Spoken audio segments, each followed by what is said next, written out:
పంచగ్రహ కూటమి మరియు గ్రహణ ప్రభావాన్ని తగ్గించుకొనుటకై అష్టాదశ శక్తిపీఠాల్లో ఒకటైన కామాఖ్య శక్తిపీఠంలో నానాజీ పట్నాయక్ గురూజీ గారి ఆధ్వర్యంలో ఫిబ్రవరి 17, 18, 19 గణపతి లలిత నవగ్రహ చండీ హోమాలు జరుగును. పాల్గొనదలిచిన వారు కనిపిస్తున్న నెంబర్ని సంప్రదించగలరు. నమస్తే అమ్మా. నమస్తే అమ్మా. శ్రీమాత్రే నమః. శ్రీమాత్రే నమః అమ్మ. అమ్మ, మనం చేస్తున్న నక్షత్ర సిరీస్లో భాగంగా ఇప్పుడు ఉత్తర నక్షత్రం గురించి మాట్లాడుకుందాం. ఈ ఉత్తర నక్షత్రం వారి లక్షణాలు ఎలా ఉంటాయి, అలానే వీరికి ముఖ్యంగా ఏ ప్రొఫెషన్ సూట్ అవుతుందో కూడా తెలియజేయండి. ఈ 2026 వీళ్ళకి కలిసి వస్తుందా లేదా, ఈ విషయాలు కూడా చెప్తూ అట్లానే లేడీస్కి కూడా సపరేట్గా చెప్పండి అమ్మ. కొంతమంది మనకు కామెంట్స్ చేస్తున్నారు, వాళ్ళ గురించి తెలుసుకోవాలనుకుంటున్నారు. ఒకసారి చెప్తారా అమ్మా? తప్పకుండా అమ్మా. ఉత్తర ఫాల్గుని నక్షత్రం. ఉత్తర ఫాల్గుని నక్షత్రం అనేది రవి నక్షత్రం. ఈ నక్షత్రానికి 3 పాదాలు సింహరాశిలో ఉంటే ఒక పాదం కన్యారాశిలో ఉంటుంది. సో అందుకని వీళ్ళకి రవి ఒక కారకత్వము కన్యారాశిలో ఉంటుంది కనుక బుధ ఒక కారకత్వం ఉంటుంది. సో నక్షత్రాధిపతి రవి కనుక వీళ్ళకి బై బర్త్ క్వాలిటీస్ అన్నీ కూడా బ్రహ్మాండమైన క్వాలిటీస్తో పుట్టిన వాళ్ళు. చాలా తెలివైన వాళ్ళు, చాలా మంచివాళ్ళు, కాస్త అమాయకులు అండ్ ఏవైనా చెప్తే తొందరగా నేర్చుకునే తత్వం ఉన్నవాళ్ళు. ఇది ఈ ఉత్తర నక్షత్రం వాళ్ళు. ఇంకా అమ్మాయిల విషయంలోకి వస్తే మనకి ఈ ఉత్తర ఫాల్గుణ పుట్టిన అమ్మాయిని కోడలుగా చేసుకుంటే మన ఇంటిని ఎప్పుడు కొన్న పొదరిల్లగా కలిపి అందరినీ బంధువుల్ని చుట్టాలని ప్రతి ఒక్కరిని కలిపి ఉంచుతుంది, విడదీయదు. భర్తకి విపరీతమైన సేవ చేస్తుంది. భర్త అంటే అమితమైన ప్రేమ ఉంటుంది, పిల్లలంటే అమితమైన ప్రేమ ఉంటుంది, ఇంట్లో పనులంటే బాధ్యతగా తీసుకుని చేస్తుంది. ఒక నాయకత్వ లక్షణాలన్నీ ఉన్నప్పటికీ కూడా ఇల్లుని చాలా చక్కగా సవరించి దిద్దుకునే లక్షణాలు ఎక్కువగా ఉంటాయి. సో ఈ ఉత్తర ఫాల్గుణంలో పుట్టిన అమ్మాయి మహాలక్ష్మితో సమానం. సో లక్ష్మీ స్వరూపమే అనుకోవచ్చు. సాక్షాత్ లక్ష్మీదేవి ఎలా ఉంటుందో వీళ్ళు అలా ఉండగలుగుతారు. ఎందుకంటే సాత్వికమైన గుణము, సాత్వికమైన ఆలోచనలు, ఎవరికైనా సేవ చేసే తత్వమే తప్ప హామ్ చేసే తత్వం ఉండదు వీళ్ళకి. ఇది ఈ నక్షత్రం వాళ్ళకి ఆడవాళ్ళ లక్షణాలు. ఇక మగపిల్లల దగ్గరికి వచ్చినప్పటికీ ఏమవుతుందంటే వీళ్ళు మంచి వాళ్ళే కానీ వీళ్ళ చదువులు అనేది చాలామందికి తక్కువ చదువుతారు, తక్కువగా కాస్త ఇబ్బంది పడే అవకాశం ఎక్కువ ఉంటుంది. మరి హైయర్ ఎడ్యుకేషన్ ఉండవు, ఏదో నార్మల్ స్థాయి చదువులే ఉంటాయి. అంటే ఒక టీచర్స్, లెక్చరర్స్ మనం చూస్తుంటుందా, లెక్కల మాస్టర్స్, వీళ్ళందరూ ఆ రేంజ్లోనే ఉంటారు. సో వీళ్ళందరూ ఏంటంటే ఎదుటి వాళ్ళకి చెప్పడంలో ముందు ఉంటారు. నాయకత్వ లక్షణాలు ఎక్కువగా ఉంటాయి. నాయకత్వ లక్షణాలు అంటే ఏంటంటే ఏ విషయం అయినా సరే నేర్పిస్తారు. చాలా ఓర్పు, సహనంగా ఎదుటి వాళ్ళకి అర్థమయ్యే వరకు 10 సార్లు చెప్పి నేర్పిస్తారు. సో చాలా మంది ఏంటంటే మనకి అరుస్తారు, కోపం వచ్చేస్తుంది, వాళ్ళు కొడతారు. వీళ్ళు అలా కాదు, ఓర్పుగా అలా కాదురా, ఇలా చేయండి, ఇలా చదవండి, ఇలా చెప్పండి. ఎంత ఓర్పు ఉంటుందో అసలు ఒక్కోసారి మనకు అనిపిస్తుంది ఎంత ఓర్పు ఉందో వీళ్ళకి అని చెప్పేసి అంత ఓర్పుగా చెప్పగలుగుతారు. లేడీస్ అయినా జెంట్స్ ఎక్కువగా. లేడీస్ ఎక్కువగా చదివినా సరేపడికి ఇంట్లో పెళ్ళి అయిన తర్వాత వాళ్ళ లైఫ్ని ఇంటికి అంకితం చేసేస్తారు. చాలా తక్కువ మంది ఉద్యోగాలు చేసేవాళ్ళు. సమాజంలో సేవ చేయాలి, వాళ్ళకి సేవ చేయాలని చాలా తక్కువ మంది. ఎందుకంటే వీళ్ళకి ఇంటిని, ఆ ఇంట్లో ఉన్న బాధ్యతల్ని వీళ్ళు చాలా క్రమశిక్షణగా చేస్తారు. చాలా డీసెంట్గా, డిగ్నిఫైడ్గా, ఎటువంటి ఇబ్బంది వచ్చినా బయట పడకుండా జాగ్రత్తగా పొందుగ్గా చేసుకుంటారు వీళ్ళు. చాలామంది అమ్మాయిలు వాళ్ళు ఇంట్లో హౌస్ వైఫ్గా ఉండిపోతారు. మీరు ఏం చదివారంటే నేను పిహెచ్డీ చేసని చెప్తారు సింపుల్గా. మరి ఎందుకు వదిలేస్తే వంట చేస్తాంటే అదేంటి మంచిదే కదా, నా వాళ్ళు నేను చేసుకోకపోతే ఎవరు చేస్తారు, నేను బయట పోయి వీళ్ళందరినీ రోడ్డు మీద వదిలేయడం నాకు ఇష్టం ఉండదు అని చెప్పి అని చెప్తారు. అందుకే వీళ్ళు మహాలక్ష్మి అని చెప్పాం, ఇది లక్ష్మీదేవితో స్వరూపం అని చెప్పారు. ఎందుకంటే వీళ్ళు ఐఫై హంగామాలు, నేను చదువుకున్నాను అని ఈగో కానీ, మేల్ ఈగో కానీ, ఫీమేల్ ఈగో కానీ వీళ్ళ దగ్గర ఉండదు. చాలా మంది ఈగోస్ ఉంటాయి కదా, వీళ్ళకి అవి ఉండవు. 99% వాళ్ళు అసలు ఎవరి జోలికి వెళ్ళరు. కానీ వాళ్ళ జోలికి వస్తే మాత్రం తాట తీసేస్తారు. 100% అబ్బాయిలను అంతే. వాళ్ళతో ఈగోకి పోరు. ఎవరైనా వీళ్ళకి ఈగో చూపించి కొంచెం పొగరగా సమాధానం చెప్పి వీళ్ళకి కొంచెం టార్చర్ పెడదాం అనుకుంటే మాత్రం వాళ్ళు ఖచ్చితంగా వీళ్ళని టార్చర్ పెట్టేస్తారు.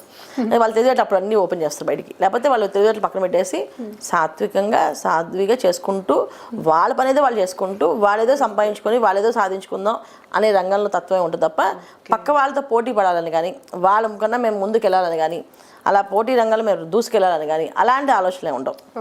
పాజిటివ్గా వెళ్తారు. ఇప్పుడు వ్యాపారం చేస్తారు, లాభం కావాలని వ్యాపారం చేసుకుంటారు, అంతేగాని పక్క వాళ్ళని తొక్కేసి మనం వ్యాపారం చేయాలని నా లక్షణాలు అయితే ఉండవు వీళ్ళకి.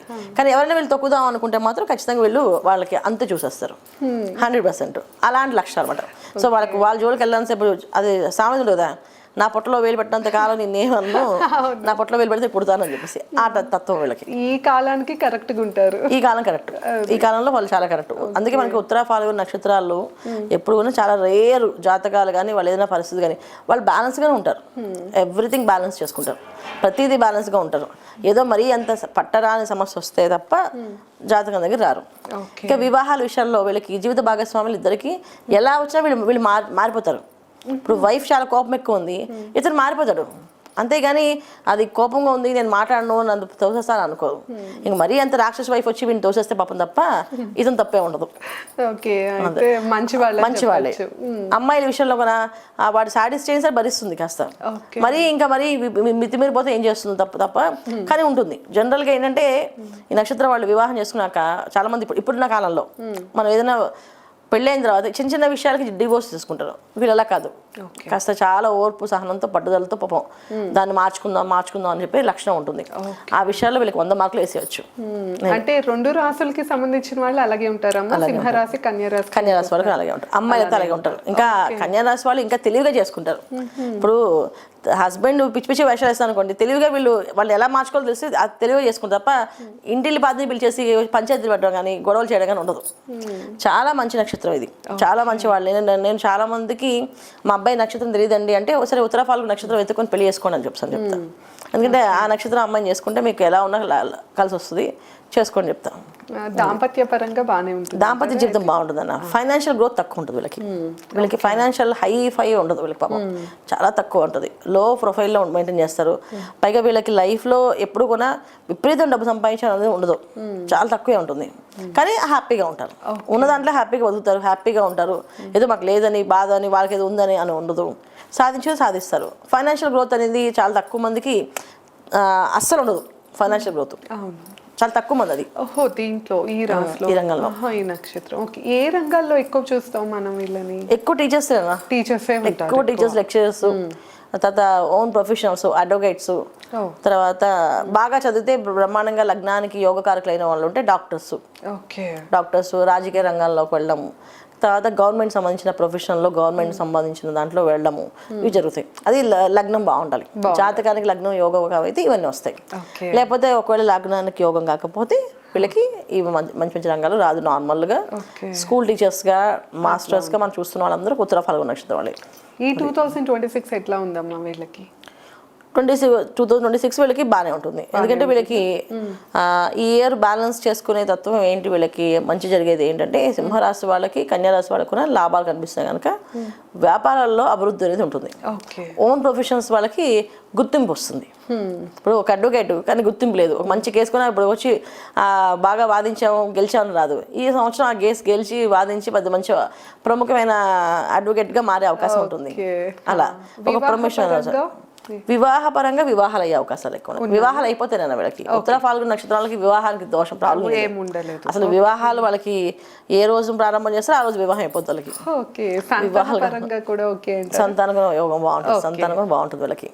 హెల్త్ పరంగా వీళ్ళు చేసుకోవాల్సిన పరిహారం అయితే ఉంటుంది. వీళ్ళకి ఏంటంటే ఆయుష్ పరంగా కొంచెం అంత ఇబ్బంది ఉంటుంది. హార్ట్ అటాక్ వచ్చే అవకాశాలు, కుండికి సంబంధించిన వ్యాధులు, వెన్నుకు సంబంధించిన ఇబ్బందులు, బ్యాక్ పెయిన్ స్టార్ట్ అయింది అంటే ఇక తగ్గదు లేడీస్కి. చాలా మంది ఈ సిజరీన్ చేస్తుంటారు, C-సెక్షన్ చేసుకుంటారు. ఆ టైంలో వాళ్ళకి పెయిన్, చాలా మంది ఆ ఇంజెక్షన్ ఏ ఇబ్బంది ఉండదు, కొంతమందికి ఎఫెక్ట్ అవుతుంది ఆ ఇంజెక్షన్. దానివల్ల వాళ్ళు ఎక్కువసేపు కూర్చొని పనిచేయడం తప్ప నించొని ఎక్కువసేపు పని చేయలేకపోవడం, ఎక్కువసేపు కూర్చొని పని చేయలేకపోవడం, ఇవి జరుగుతుంటాయి. ఆ బ్యాక్ పెయిన్ వీళ్ళకి వస్తే మాత్రం తగ్గదు. తర్వాత అబ్బాయిల విషయంలో వచ్చేప్పటికి ఏదైనా బ్యాడ్ హ్యాబిట్స్ ఉంటే మాత్రం ఖచ్చితంగా వీళ్ళని సఫర్ చేస్తాయి ప్రాబ్లమ్స్. వీళ్ళు బాగా శరీర తత్వము, బాగా విష్ణు తత్వం అంటే కొంచెం బాగా వేడి తత్వం ఉంటుందన్నమాట, ఏది పడదు ఎక్కువగా. సో ఏం తిన్నా, ఏ ద్రవ్యం తిన్నా వాళ్ళకి కొంచెం పాయిజన్లా మారిపోతుంటుంది. సో అందుకే లిమిటెడ్ ఆహారం, అందుకే వీళ్ళు ఉద్యోగాలకు పెద్ద వేరే ప్లేస్లకి వెళ్ళి ఉద్యోగాలు చేయాలంటే భయపడతారు. ఆ నీళ్ళు పడవు, మనకి ఆ ఫుడ్ పడదు, కష్టపడతాం అని చెప్పేసి అని. అందువల్ల వీళ్ళకి సమస్య అనేది ఆరోగ్యపరంగా కొంచెం ఇబ్బంది ఉంటుంది కనుక ఆరోగ్య విషయం సాత్వికమైన ఆహారం. ఈ రాత్రిపూట ఈ పార్టీలు పబ్బుల్లో జరిగే ఏవైతే కార్యక్రమాలు ఉన్నాయో అవన్నీ మానేయాలి వీళ్ళు ఒకవేళ ఉంటే. అబ్బాయిలు, అమ్మాయిలు అయితే చాలా బుద్ధిమంతులు వెళ్ళరు. నాకు తెలిసి 90% ఇప్పుడు దాకా నేను చూసిన అనాలిసిస్ చేసిన దాంట్లో అమ్మాయిలు అయితే ఇప్పుడు వెళ్ళలేదు ఎవరు.